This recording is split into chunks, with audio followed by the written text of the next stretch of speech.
Welcome to Comics Bazaar, the channel of comics commentary and arcana. This video features the Uncanny X-Men number 277, cover dated June 1991. The cover is by Jim Lee, inked by Scott Williams, and it features the two coolest characters of the X-Men, the older Wolverine versus the newer cool character Gambit. So you can imagine what a crowd pleaser this particular cover was way back in 1991. It's well drawn. Let's get into the story itself. So this is the wrap up to the Shi'ar Skrull saga, and the title of the story is Free Charlie. And the creative team is Claremont, Chris Claremont, writer, Jim Lee, penciler, and they are co-plotters on this, though my sense is that Jim Lee is the main plotter on this particular story. Scott Williams inker, Joe Rosas on colours, and Tom Orzechowski on letters. So that is the creative team of Adjectiveless X-Men number 1, which will be coming out in 3 months' time. So this picks up from the previous issue. It's been established that Gambit is aboard the Starjammer and Corsair is readying to attack Storm and Banshee, who are flying towards the Starjammer. So just as they're about to fire, Gambit emerges from an overhead air duct, charges up one of his playing cards and says, "Excuse the interruption, nay braves, but there are secrets about Banshee I've yet to learn. And as for Storm, hey," and of course Gambit and Storm are a team since his introduction into the comic way back in issue 266. And what's interesting though is that Claremont is working in an implication that Gambit may be gathering information on the X-Men, that he may have an ulterior motive for hanging around with the X-Men after Storm returned to her adult body and age. So there are secrets about Banshee I've yet to learn. Is he just making a quip, or is he serious? It's interesting stuff.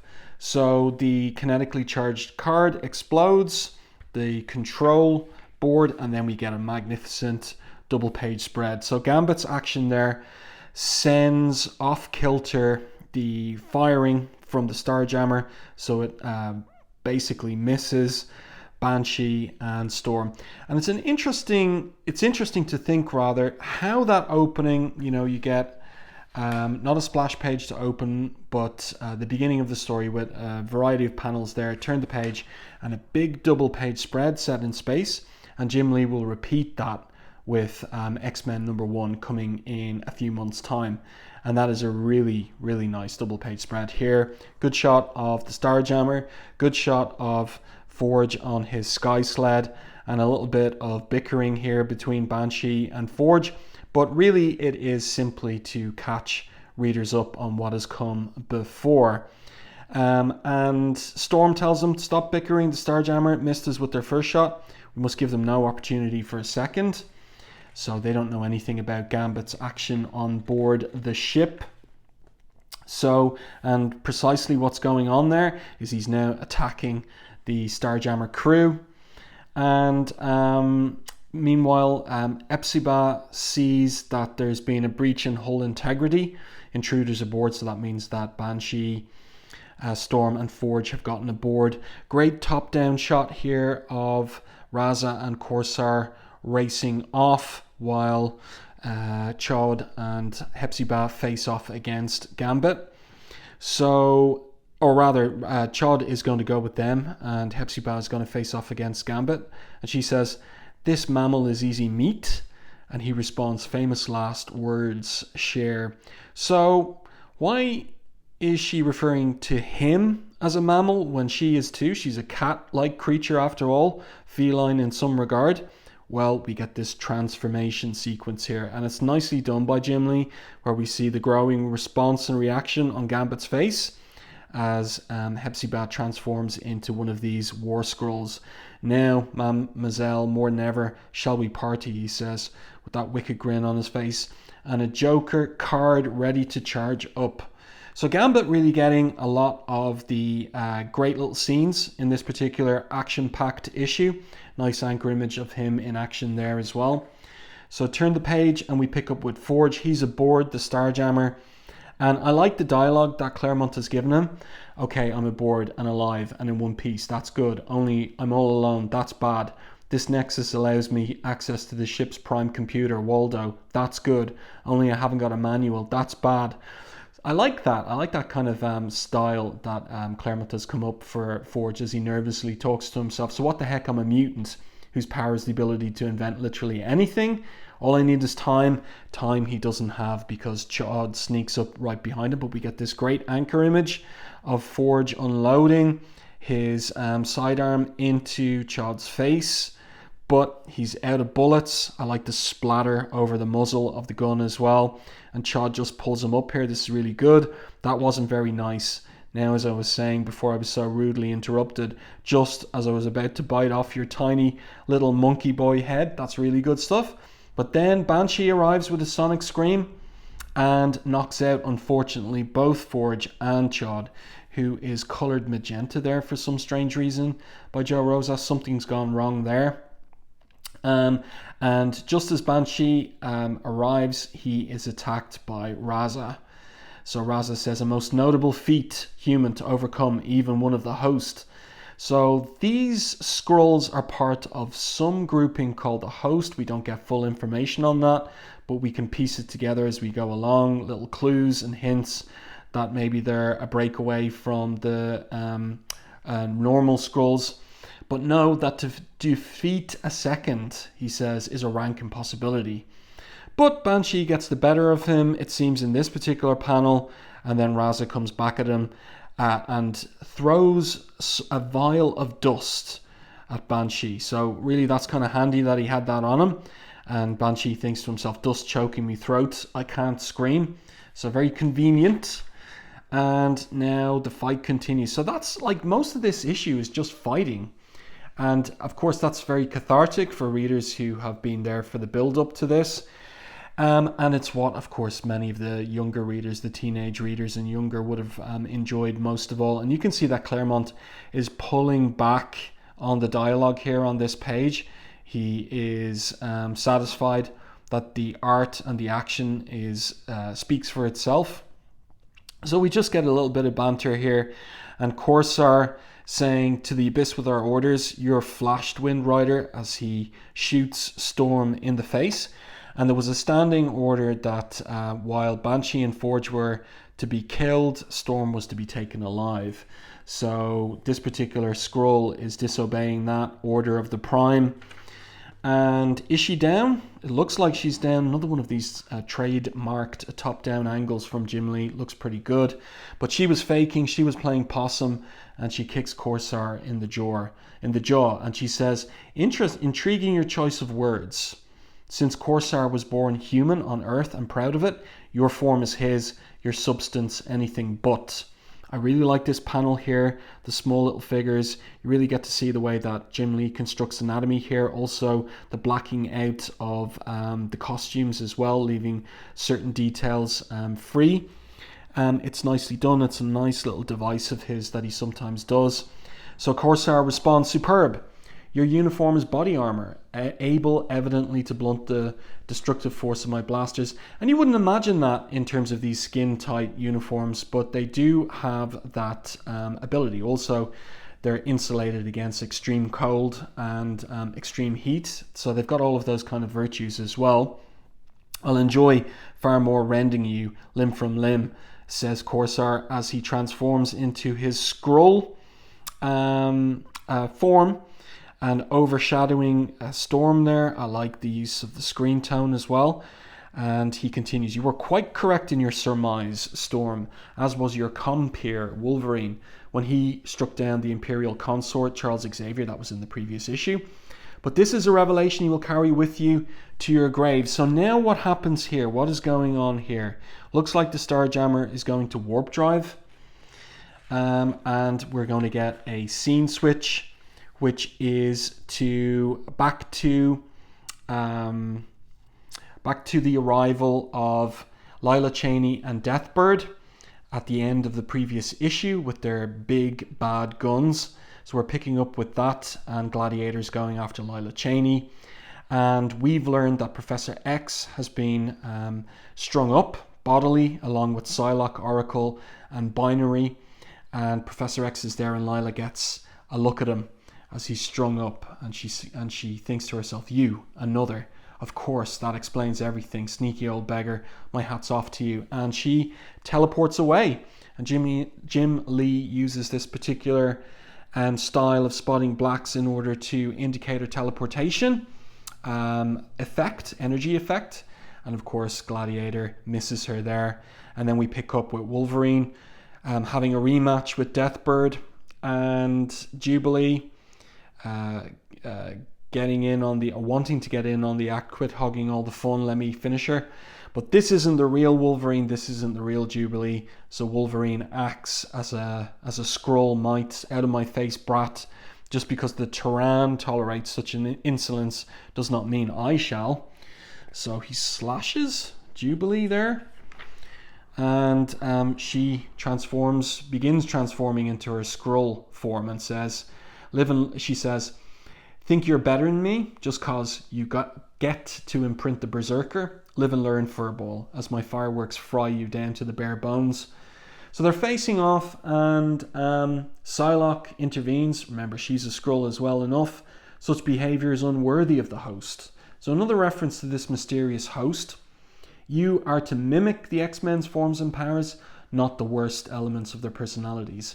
And here we see the Prime Skull addressing Professor X and surmising or conjecturing that it's Xavier's doing. Your doing, is it not, Xavier? Using your telepathy to gently goad my War Skrulls into attacking each other. An admirable ploy, but ultimately as futile as dispatching Lila Cheney to safety. Wherever she runs or hides, we will find her. And once Lilandra is imprinted with my pattern, she will accept only me as her beloved, even if confronted by irrefutable proof of this deception. So that was all established at the end of the previous issue, that was the plan. But now the proximity alarms go. So the action just does not let up in this particular issue. It's the Starjammer emerging from warp drive, and it crashes into this particular location here. And who emerges from the ship? Except for it looks like a Skrull, a War Skrull, but look at the uniform behind in the shadows, and it's the X-Men. It's Gambit with Forge, Storm, Banshee, and Lila Cheney. So obviously she teleported to them and gave them the location of where the Skrulls of the host are and where Professor X and the others are being held prisoner. And so now we get more action again. Bonjour, mes brave, says Gambit, remember us, and now it's time for more fighting. So we get that across these panels. More banter as well. But you can see once again that Claremont is pulling back on overwriting some of these pages, just letting the action in Jim Lee's pencils and Scott Williams' inks tell the story.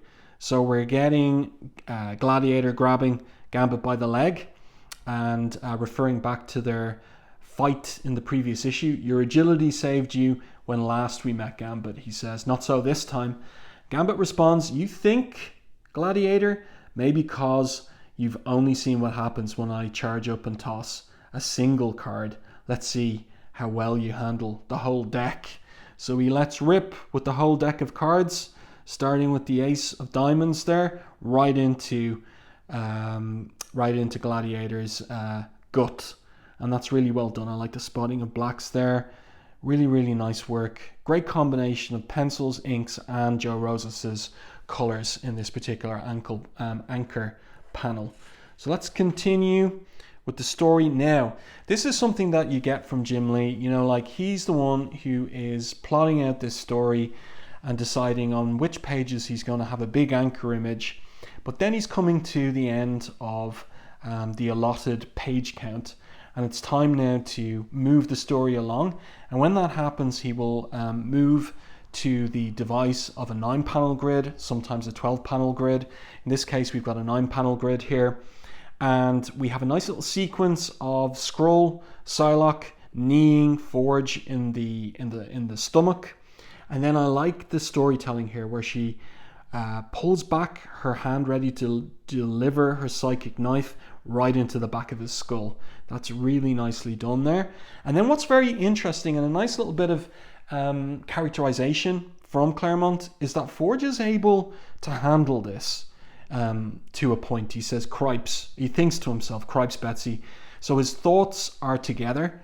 Cripes, Betsy, if this is what you do to people, no wonder even your friends are scared of you. But he's able to handle it. He has the resilience and maybe like the psychic defenses and robustness to handle that. So that's impressive. That's a little clue to, you know, like how tough Forge is mentally and physically. My own abilities, he says aloud, may not be as flashy as some others, lady, but that doesn't mean I'm any easier to kill.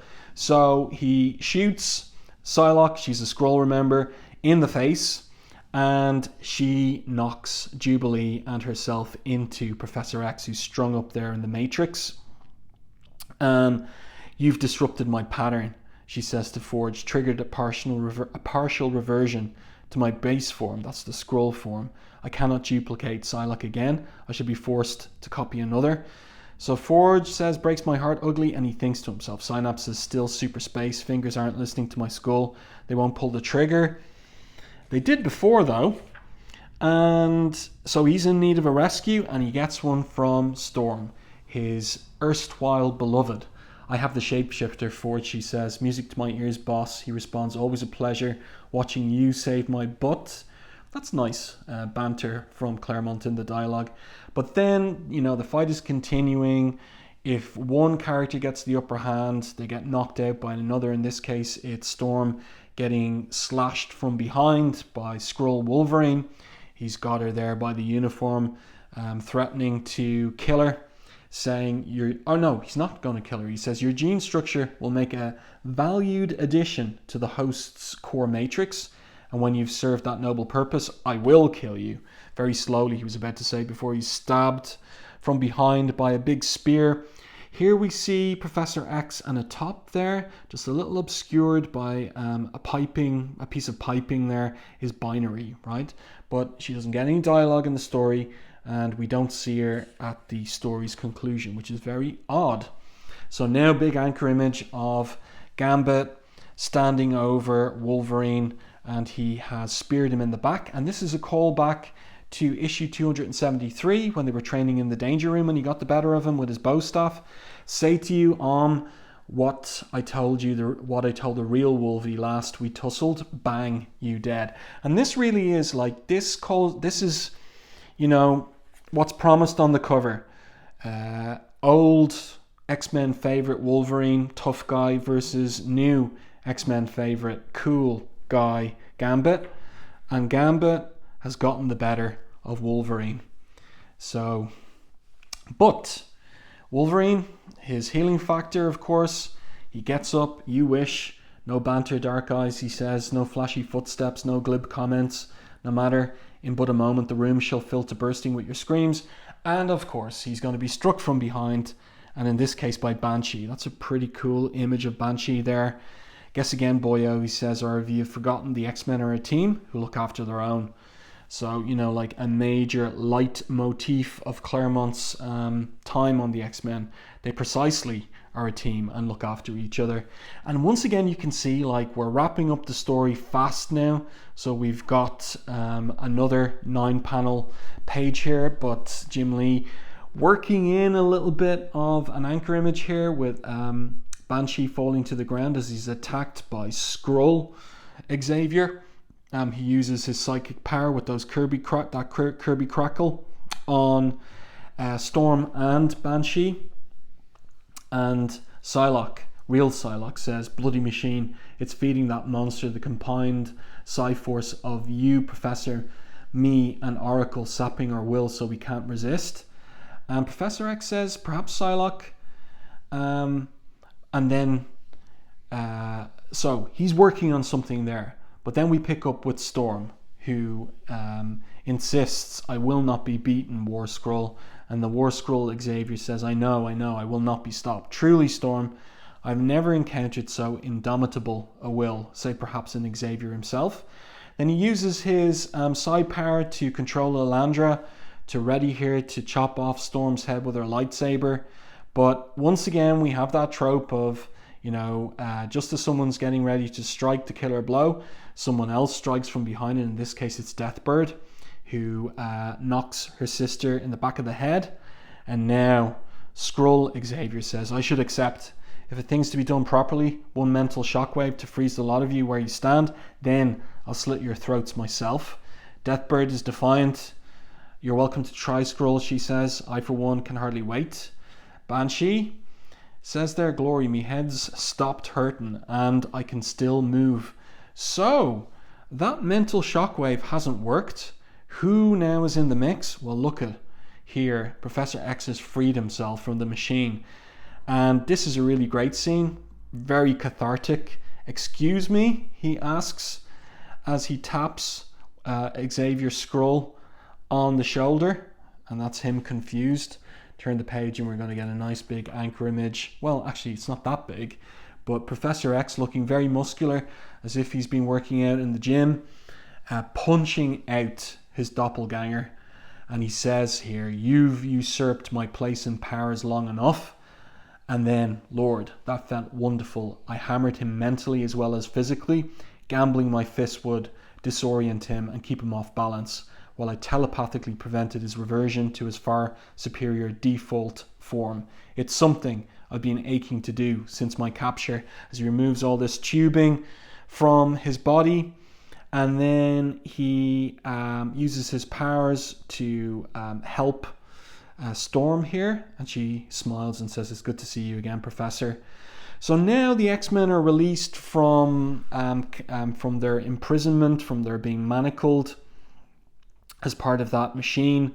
Here comes Irish, says Gambit as he releases Wolverine, and Banshee says, I have him, bucko. And there in the background we've got Jubilee complaining, and more of that hug between Professor X and Storm. But the Professor doesn't recognize Jubilee, and Storm explains, Jubilee, Wolverine's companion, and she continues and says, which makes her, I suppose, something of an X-Man by osmosis. And then she says, Professor Xavier, our prisoners. And you just barely see this in the art. Those War Skrulls, they've all discorporated and turned to smoke. Total physical discorporation, says Lilandra, depriving us of all possible clues to their origin, save that they appear to be Skrulls. So Skrulls, but member of this grouping called the Host, so we don't get any more information about that. Lilandra talks about how they need to ensure there aren't more of them in the Shi'ar court. And then there's a little bit of discussion about Deathbird, and Professor X explains, after I was taken, I kept trying to find some way of broadcasting a psychic SOS. Imagine my surprise to discover a simpatico consciousness in her, in Deathbird. I dared not contact her directly for fear of detection by my captors, so instead, after the capture and replacement of the Starjammers, I influenced Deathbird subconsciously to contact Lila and then the X-Men. And that calls all the way back to Uncanny X-Men, the end of Uncanny X-Men 273. So Lilandra there, concerned about how close the Skrulls came to victory, and that it was in large measure due to the strife between me and my sister, she says. And Deathbird says now, interestingly, not a problem. I may have signed the instrument of abdication under duress, but I'm content to let it stand. She's not going to contest the Imperial throne. Keep the throne, Lil, she says. I was fast growing to hate it myself. In truth, I can't think of a more fitting revenge. I really like that from Claremont. That's really good stuff. Xavier's still clearing himself of all of this kind of machinery and tech that was all over his body. And this is a great Claremont scene here. This is his contribution, got to be, to Jim Lee's plot. But before I go, a small reminder, and she snogs Professor X, of precisely who Xavier instinctively turned to in his hour of greatest need. Till we meet again, Charles, she says as she flies off. So that's a nice little, little scene there where the sibling rivalry between Lilandra and Deathbird continues. Deathbird, maintaining her abdication from the throne, but kind of making the moves on Lilandra's beloved. That's really good stuff. And as I said, for me, that's Claremont's little addition to Jim Lee's plot. So, and also the dialogue here where Lilandra asks him, "Are you all right, beloved?" A trifle breathless. But as for the rest, I'll be fine in no time. But there's no time to rest because the overarching plot lines continue, and a big one that needs to be addressed now is the whole business with the Shadow King. So Banshee says, "Something's terribly wrong with Moira MacTaggart. I know it." And now we're going to get a bit of explanation here where Storm fills in Professor X on what's been going on since his absence, going all the way back to issue 2, Uncanny X-Men 203-204. "The school as you remember it is effectively no more," she tells him. "The responsibility is mine. As leader of the X-Men, I did what I thought was right and necessary. Some of those decisions turned out to be mistakes. The world changed. We seemed to set a standard. Our enemies rose to meet it. Life devolved into an unending battle. So much effort spent on simple survival that we began losing sight of what we were surviving for." So that goes all the way back to the Morlock massacre and everything that flowed from that point on. So now Professor X is given permission to access Storm's memories, and when he does, what he zeroes in on in particular is the Shadow King. "There's no easy way to say this, Lilandra," he says. And she knows, "I know, some cannot help but be slaves of duty. I to the Empire, you to your school." So that's always the complication in their relationship. The Starjammers, Corsair offers their help. And Professor X says, "Your place, Corsair, is by my lady's side to prevent what we've just endured from happening again."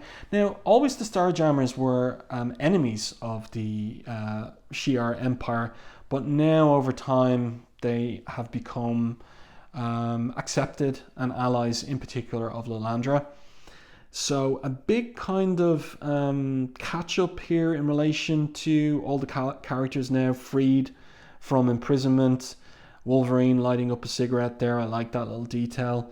And the professor says, big speech here, "I know almost none of you who wear my X-Men's colours. It is a hard thing to ask, that you leap from one hard-fought victory to another battle, where the foe is as deadly, the outcome as much in doubt.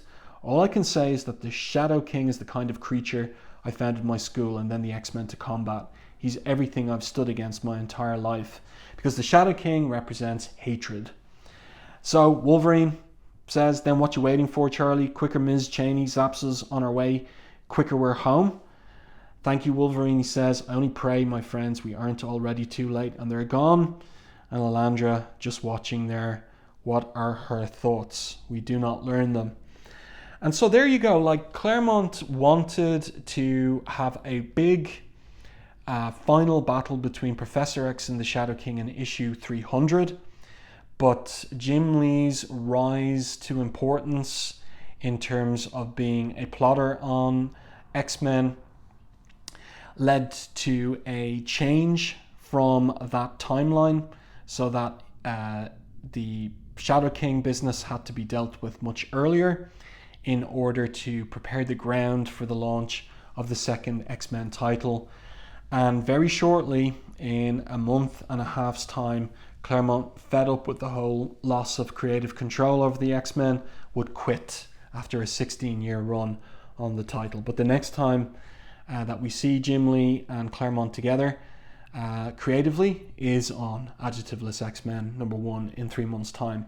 Now, here's another thing that bothered Claremont, and coming from Jim Lee and Bob Harras, it's bringing Colossus back into the X-Men after Claremont had given him his happy ending, where he had forgotten his life as an X-Man and was living out the other side of his life as an artist in Soho, New York, with a beautiful Callisto as his girlfriend.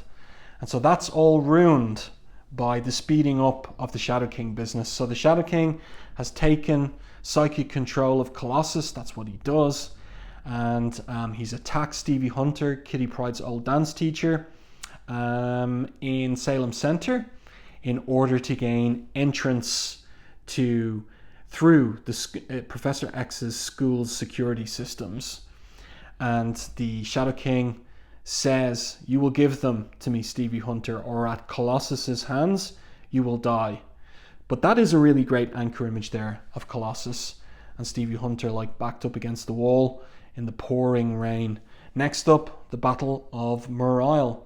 So some letters here concerning issue 273. That was the Jam issue. Next issue, how about a big welcome aboard to old X-Men fan favorite Paul Smith and Bob, fan favorites Paul Smith and Bob Wiacek, who'll be taking over the artistic chores on the next few issues of Uncanny X-Men while Jim and Scott gear up for X-Men #1. But that didn't work out that way because Paul Smith only did the next issue, only did 278, and then it was Andy Kubert taking over with 279 and 280. So the plans that there were got reconfigured. Now, I do hope that you enjoyed this review and commentary on Uncanny X-Men 277. Let me know your thoughts on this in the comment section to the video. If you enjoyed my review, please like the video on YouTube and consider sharing it. It really does help the channel. And if you haven't done so already, subscribe to the channel. Stay tuned for more content like this.